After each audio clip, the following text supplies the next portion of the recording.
Hello, and welcome to another review video. This time around, I'll be looking at the weekly Shonen Collab, which, just like Disney, is about 2 months later than usual. So as it seems to be the norm for these late collabs in NA, Gung-Ho is slightly buffing some of the high rarity exchangeables and bundles. These buffs are pretty minimal since they only slightly buff the unit's cap rate. This is a 7 Magic Stone REM with a total of 26 units, but most of these are outdated and are overshadowed by newer units. Even if you feel otherwise, you might not have that many stones left over after the last few REMs, or maybe you do have some stones but would rather save them in case we get a Gundam aka Alternate Journey rerun. There are other REMs that might be upcoming, like Gung-Ho, Pad Academy, and Haikyuu. The first two are guaranteed to come to NA, but we don't have any idea about Haikyuu. The odds for that were not looking good since the Hong Kong-Taiwan server did not get it. That server usually gets the same collabs as JP at around the same time, so whenever that server doesn't get a collab,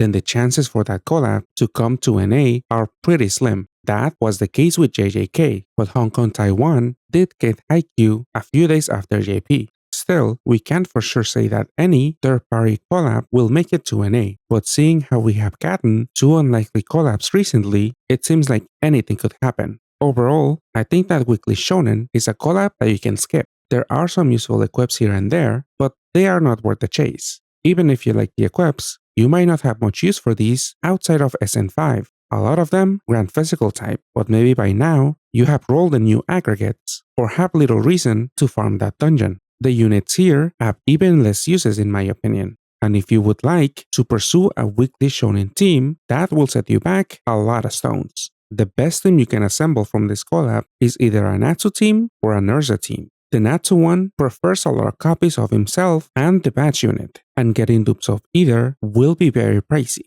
Erza teams also require a lot of dupes of herself, but this unit is exchangeable for GFEs and thus is a bit more accessible. But if we end up getting an alternate journey rerun, light teams will have a much higher ceiling and none of those will have any use for Erza. There are other teams that you can make with other weekly shonen units, but those are even weaker than the last two teams and will age even more rapidly. Let me know if you feel differently, but I would try to avoid rolling here as much as possible, especially if you had chased a full Binoa system recently or are hopeful that we'll get other collabs like the ones I mentioned before. Share your thoughts in the comments below, and also please remember to like and subscribe if you enjoyed the video. Before looking into the REM units, I'll take a look at the farmable and exchangeable units. There are 3 descended units, plus a farmable one from the Colosseum. The first 2 are needed as Sync Awakening conditions for Fairy Tail and Shangri-La units. Remember to get at least 1 copy of each and to max skill them if you would like to unlock those Sync Awakenings. The other 2 units are basically useless though. I really failed to see their uses, but I guess at least Shido has a power break equip with some OEs. You can get these 2 units from clearing the Novice dungeons, but these also don't have much use. I guess you could maybe use the reward Isagi and Bachira alongside a REM version to loop their effects, but even using 2 REM versions is not that good. Mamoru is an MP unit that is used to sync awaken the Hajime no Ippo units, so purchase 1 if you care for those. If you don't, it does have a button active skill, but it's not that good, and you hopefully have something better. And that also goes for the equip. It might be a while for NA to get its first badge enhancement unit, but these have been present in the last few REMs in JP. Those cost 1 million MP and have unlimited purchases. Thus, you might want to be a bit more strategic about your MP usage. It's never a bad idea to get all of the event Rainbow Medal units, so get farming and get these 3 units. Ego is a great parts farming unit that sees a lot of use in Enigma and Tomoe farming teams. He packs a lot of utility and plays an important role as a cleric. You can exchange for 2 copies of him, but be warned, he needs 20 rainbow medals, so get farming sooner than later because it'll take a while to get all those medals. He is also needed to sync awaken the blue lock units, so make sure to get at least 1 copy if you care for those. Okay, now onto the REM unit. Lucy is not worth running as a rainbow board maker since her active skill does not guarantee any matches. You will get some, but you might not be able to match all 5 attributes. That issue will be even more apparent in 5x4 boards. Some other rainbow board maker like Fire Aiden ensures at least 3 orbs for every attribute and heal. Oikatsu could be used in a haste system, but when it comes to cap breakers for fire teams, Valentine Athena is a much better option. Both of these units have usable equips, but are most likely very unappealing if you have a deep box. Both of these units are low cooldown piercers, but most teams have a much more reliable way to pierce void shields, whether it be a better piercer or reliant on BDP awakening. These two also generate a row of their specific attributes in a fixed location, so they could have uses in ranking dungeons, but I wouldn't hold my breath, since one single row is not that significant. In a 7x6 board, Gray does change the two central rows to water, so he could replace Mayumi in a team if you for some reason are running that. Takeshi's equip tackles the central rows too, but the higher cooldown means less possible uses. Gray's equip is more viable for rankings since he gives a fixed number of orbs, clears awoken binds, and gives a 3-turn haste. Urokodaki's mask is somewhat similar, and he has been used in the past for some rankings, so I wouldn't be surprised if Gray's equip were to be useful in the future. Both of these water units void absorptions and generate water orb in fixed locations. Lluvia only handles attribute absorption though. Her active skill gives you this board, which doesn't seem all that particularly useful for ranking dungeons, but I could be wrong. Ball has a low cooldown active skill that deals with both absorption shields for 2 turns, which is great for a non-transforming unit. He changes 2 rows to water, so this active skill has a better chance of being useful in rankings than the last 2 units. His equip could also be used in those dungeons due to the fixed number of orbs, but this type of orb generation is not that unique. Both of these units generate some Dark Orbs on a 2-turn cooldown. Reo could be used in a Goblin Slayer team, and Rio is a bit more generic. That shape of orbs doesn't look that special. Their equips are pretty lackluster too, but maybe Rio's could be useful for some farming team. Arthur is an Omnivoider and Shield Breaker on a low cooldown. She's definitely an interesting unit, but I rarely see her being used. Her void effects are essentially on a 5-turn cooldown and last for 2 turns, which again is great for a non-transforming unit. I would try not to use her as fodder, but I think you can just be fine with one copy of her, seeing as her equip is pretty lackluster, especially since Dark has plenty of choices that give damage and a Dark sub-attribute awakening. Bachira can be systemed with 2 copies to farm some non-supergravity dungeon for parts, like Enigma Descended. He's not particularly strong, and because he's a low rarity, I really wouldn't try to pursue 2 copies of him, since the overall REM is pretty lackluster, but if you manage to get 2 of him, those could at least have some use.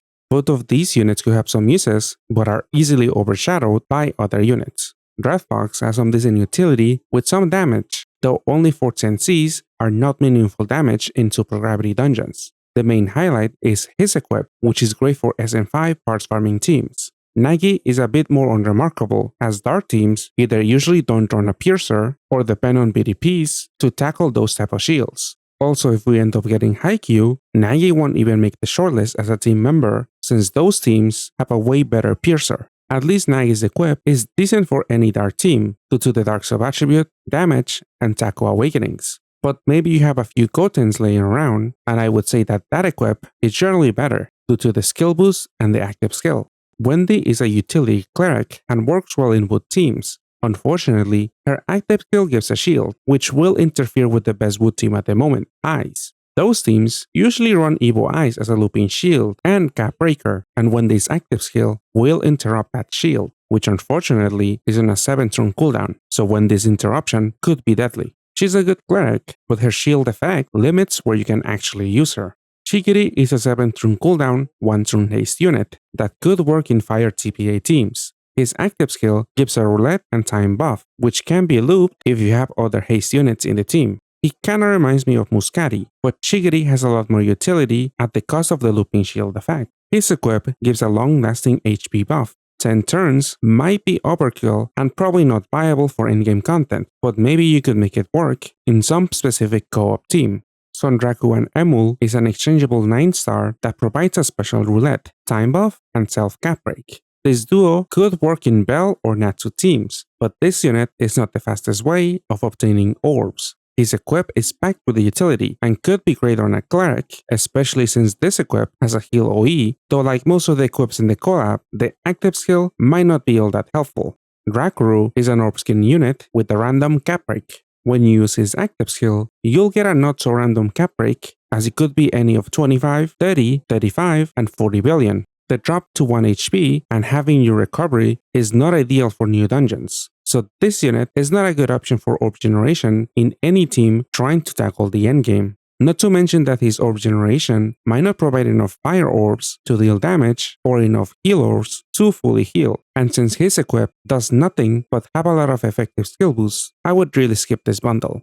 Ippo is exchangeable for either 5 GFEs or 5 weekly shonen units. He has a low cooldown transformation active skill that allows you to overcharge him and soon after transform. Post-transformation, he has an Evo active skill that eventually generates 8 fire orbs and breaks his own damage cap on a 1-turn cooldown. When paired with the duo unit Ippo and Mamoru, standalone Ippo's active skill can supplement the duo's orb generation, since that other unit will need more firepower. In addition, this unit provides the FUA that duo is lacking. Ippo's leader skill also gives a 2x attack multiplier when below 50% HP, which might not be easy to have active most of the time. At least his whole damage multiplier does not depend on his HP, so this leader skill is still viable. His equip is okay for SN5, but depending on the team, you might be unable to activate it on floor 1, so you have to be careful about overcharging this or find a way to reliably get under 50% HP. This is a decent 1-turn cooldown fire orb generator, but most of the decent teams already have enough fire generation, like Fiamer and the Fire Haikyuu teams in the future if we get a collab.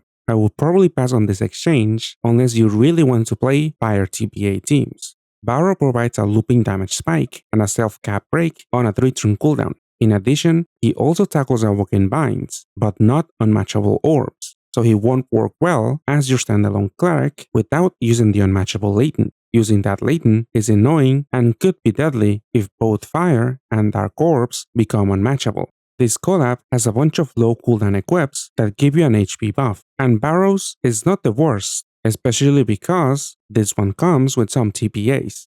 Ippo and Mamoru is an exchangeable 9-star unit and is a bit unique due to its Evo active skill. Both stages are on a really low cooldown, as having a haste usually means at the lowest a 7-turn cooldown, and having a delay means having at the lowest a 5-turn cooldown. But since this is an Evo active skill, these effects aren't that broken, especially because the other active skill effects are a bit lackluster. The orb gen is insignificant, especially for orb-hungry leaders, since at best, this duo unit only gives 6 fire orbs in a 7x6 board. You will pretty much want to run other orb generators like the standalone Ippo, though these themes didn't really catch on, and these feel a lot weaker since we in NA already got an early taste of Fiamer teams. This unit's second stage active skill got buffed as its cooldown was reduced from 4 turns to 3, but that doesn't make much of a difference. Beforehand, you could make a system with 3 copies of this unit, but the cooldown reduction still means that you need 3 copies to system them. I might be missing something, so let me know if you see any uses for this unit with the lower cooldown second stage active skill. I am inclined to think that the base unit will have the same impact as it did on release in JP, which is very minimal. The equip is way more useful for SN5 as it grants damage and physical type. I would only look at this exchange after taking a close look at Natsu and Igneel, as I think you are better off spending fodder for dupes of the badge unit for their equip. Isagi and Bachira is one of the BGMs of the collab, and this rainbow unit unfortunately doesn't offer much. That mainly goes for the base, as rainbow teams are not in a good place at the moment. This duo's active skill would be better off if it was looping, but unfortunately, you need to include a dupe to get 100% uptime on the roulette, cap break, and time buff. Using this unit for orb generation will be very slow and easily disrupted. Their equip is way more attractive as it does provide 6 effective skill boosts, a team HP, a power break awakening, and a 4 attribute match awakening. The latter might not be of much use in say Omnimon teams, but the rest of the awakenings still make it a very solid option for parts farming teams. Since this is a BGM, you could purchase this unit for $30, but that sounds like way too much for an equip that is a bit less unique nowadays. If you buy bundles and care about equips, I would first take a look at Natsu's before buying this one.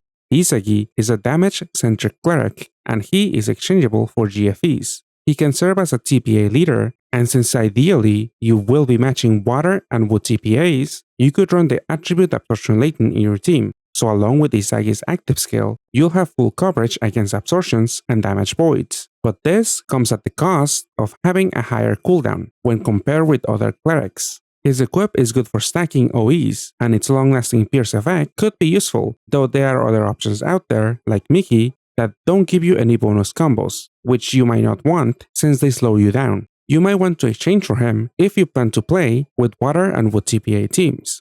Rin is more support for those teams, which before Weekly Shonen were just Peter Pan. Rin replaces Peter Pan since this unit creates the same type of roulette and gives a higher cap break. The difference is that with Rin, you won't have to worry about matching hard Ls to reach his full damage multiplier. But that also means you will probably have to stack up more team HPs since you'll be missing some bulk from the hard L damage reduction. Just like with Peter Pan, playing with Rin will be a little slow since you'll have to fish at orbs from a roulette. Since Rin's leader skill gives a significant recovery buff, Rin is probably a better option for the newer super altitude dungeons. His equip is interesting, and like with the others, is good for SN5. So since the active skill combines a delay and gravity, the cooldown is a bit higher than other delay equips, and might not be ready on floor 1. It's a decent equip, and could also be used in a ranking team due to the Taku awakenings on top of the gravity, but the random orb distribution is obviously not ideal. Water and wood TPA teams are getting a little bit of support in the near future with Haikyuu, but again, we don't know if we'll get that collab. And if we do, Rin is not gonna be an essential unit to have for those type of teams. So I wouldn't stress about getting this bundle unit. If you like the archetype and want to play it right now, I would first make sure to roll at least one copy of him before buying so that you can self-pair. And also be ready to exchange for Isagi if you didn't roll him, since I doubt that you'll find that many players that are going to be running Rin or Isagi. Rei Saiga is the go-to pairing for Erza, since those teams are very inflexible and you need a very specific unit to complete the team. Rei's main appeal is the fact that she's an absorption voider with a significant recovery boost in her leader skill. Unfortunately, her active skill only deals with 1 turn of absorption on a 3-turn cooldown, meaning you won't have an easy time if you need those effects back to back or against a unit with super resolve. As an example, SN5 Erza teams need to overcharge a 2-turn absorption voiding equip to deal with the Dragon Knight trio on floor 7 since they absorb light and have super resolve. Popular options include Summer Minakas and Christmas Sophie's and Cecilia's equip, but none of these equips have a damage awakening, and Rei doesn't deal much damage to begin with, so she's pretty much dead weight since she doesn't have much utility either. It's also unfortunate that her leader skill doesn't offer any FUA. She does offer 4 bonus combos, but nowadays you would also want a little bit of FUA to go along with that. Since she's one of the few units that can actually work with Erza, Rei is a unit you might want to get if you want to assemble that team, but since you can only get her from the REM, I would avoid chasing her. Erza is an exchangeable 8-star unit, and she is a strong light PvP leader. Her pre-transformation active skill requirement means that this is another team that would greatly benefit from having Aurora in the team. For Erzas, build up a system which gives you an activatable board, a large cap break, and a time and HP buff every turn. Having these effects every turn is great, but obviously limits your team composition since you have only 2 other slots to deal with other mechanics. That is yet another reason why Aurora is so great in the team, since that cleric also carries a looping shield effect. Erza's leader skill doesn't even require you to match PvPs, so for some dungeons, you could just match some light and heal combos to swipe a floor. I do wish her leader skill provided more FUA, since her usual pairing Rei does not add any more, and 3 million is not enough for some SN and newer dungeons. I guess the reasoning is that you can easily match a hard PvP to deal 10 more million FUA, but that would mean that you'll have to include an equip with that awakening somewhere. Though you might want to include 2 super FUA awakenings if you want to tackle the latest dungeons, since some of these prefer at least 15 million FUA, or 16 million in the case of the upcoming SN6 dungeon. Erza's equip is a bit interesting. The awakenings and haste are great for Omnimon, but completely blinding all of your orbs is a bit annoying. Manageable, but annoying. I really don't think that trading for a full Erza team is that good of an idea, but the cost is fairly cheap since you can use GFEs for this decently strong leader. Her teams do alright in SN5 since she is a physical type and her teams have a high recovery multiplier, but these teams won't be aging that well on account of the team's inflexibility and will soon be overshadowed by other light teams if we end up getting that alternate journey rerun. It also didn't help that Erza was one of the few high rarity units that didn't get a buff to celebrate the collab coming to an A.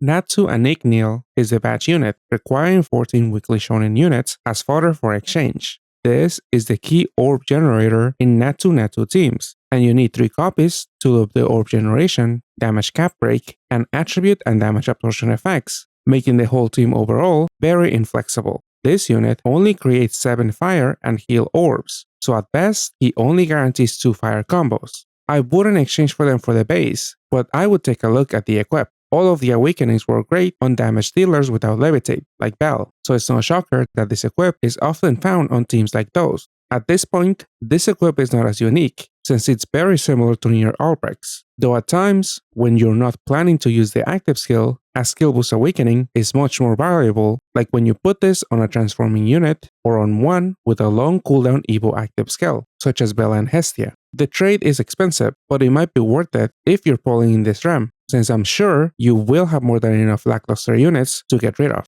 I am a bit more skeptical about the value of buying the bundle, since the equip alone isn't that unique as it was on release, so it's definitely not worth $30. Natsu is the other BGM unit and sees a lot of use in in-game dungeons for parts farming, either used as a leader or as an equip. Natsu's boost to egg drop chances might come into play in some dungeons like SN5, where the body is not a guaranteed drop, though I still think that stacking dungeon boost awakenings or using leader skill like these aren't that worthwhile. Still, Natsu makes farming SN5 alongside Bell slightly easier since Natsu's leader skill gives one more combo than Bell's. Natsu's active skill doesn't really do much, even after his buff to his cap break. More often than not, his active skill is not used when paired with Bell. The drop to 1 HP is very dangerous when you are depending on an auto healer like Bella and Hestia or Villatina, but since Natsu's leader skill does give a big recovery boost, it is possible to forgo an auto healer and manually heal, so you can take advantage of this unit's leader skill and run a Natsu team, but assembling those teams will be pricey since the best orb generator and absorption voider that you can get right now is Natsu Igneel, who you need 3 copies of to close the orb generation loop. Natsu's equip is great for parts farming and is very commonly used in Bell and Fire teams. The active skill is not useful on floor 1, but there might be instances where you can overcharge it and deal with a big hit or a portion. The Natsu Bell teams could only use 1 Natsu at most, so if you have Bell and buy bundles and are not interested in drawing the REM, you could just buy your own Natsu to self-pair, or even if you don't own Bell, you might feel like the equip alone is worth the $30. Overall, this collab is a surprise for us in NA, but it's here a little bit too late, and we have already seen arguably stronger units from GA Bunko. Natsu and Igneel can be used either in Bell teams or as assist, but other than that, none of these units have much staying power. I wouldn't recommend assembling an Erza team, even if the fodder required is relatively cheap. Light teams will be stronger if we get Gundam, and none of those teams have any need for or synergize with Erza. Also, assembling an Erza team will mean chasing after Rei Saiga in the REM, which I definitely do not recommend. Rin and Isagi can make up a slightly stronger wood and water TPA team than Peter Pan, but those teams were already relatively weak and are bound to age poorly. I really would save my stones and skip this REM. Saving up for future events will provide much better value. The Gongo collab should return very soon. That rerun is probably not that exciting anymore, but you might still want to chase Stella or Crowley if you missed them last time around. If by some miracle we get a full Gundam, aka alternate journey rerun, then that machine would be a very good use of stones. It'll be pricey since those machines cost 10 mighty stones each, and a full run would mean 3 separate REMs. Pinoa teams can basically swipe old in-game content with some of these Gundam units. So if you spend lots in Valentine's, you better save up for Gundam, because it could happen very soon. It's anyone's guess though, as this is a reskin collab and we are missing a lot of units. I don't know if Gung-Ho will be able to steal enough art from their other games to get us a full collab. That might be time consuming, so maybe we could get a run, but it might not be anytime soon. We should also be seeing 3 new GFEs, including Freak, but I wouldn't recommend rolling in the debut Super Gadfest, as this one costs 20 magic stones. If you do think it's worth it, you should probably also save up for that. IQ is a brand new collab that just ended in JP, and the Hinata team has been dominating the conversation in JP, and it's considered to be slightly stronger than Omnimon, so that's definitely something to keep tabs on. Pad Academy just started in JP, and I haven't had the chance to look at all of the units in detail, but judging by some JP players on Twitter, it seems extremely underwhelming. JP will have a stream this Thursday where they might reveal more collabs and in-house events to come. We'll most likely get more details on Pad Cafe, but maybe they'll introduce some other third-party collab. If you do want to roll in weekly shonen, then maybe at the very least, wait until after the JP stream, because they could showcase or tease something that you might be very interested in. At the end of the day, I plan to skip weekly shonen, and will keep saving stones for other more exciting REMs in the future. But what are your plans? Let me know in the comments below. Thank you guys for watching. Please remember to like and subscribe if you enjoyed the video. And a special thanks go out to Ages Number 1, Breastfeeding Obama, Dark Silencers, Hella Derpy, and Lynx for supporting the channel. I really appreciate it. I'll see you guys next time. Goodbye.